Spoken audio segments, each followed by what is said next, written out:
are you all? I hope you all are doing good. I am your teacher and my name is Shivani Mishra.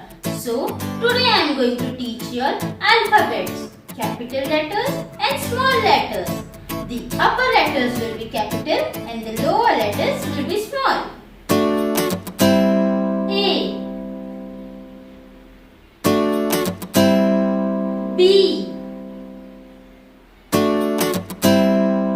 C, D,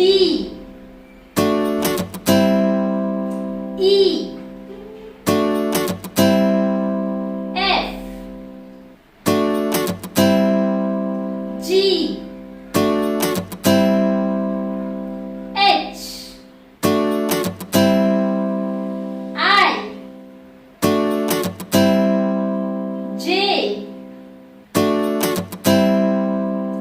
K, L, M, N,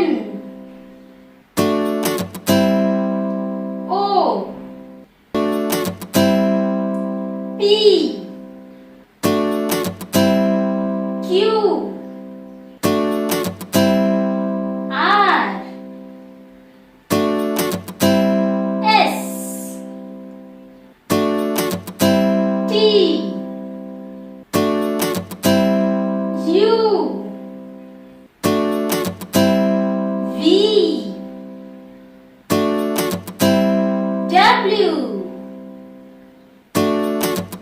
X,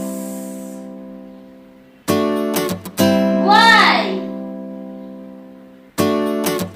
Z. I hope you all have understood and enjoyed learning capital letter and small letter. So please like, share, comment and don't forget to subscribe to my YouTube channel. Bye students.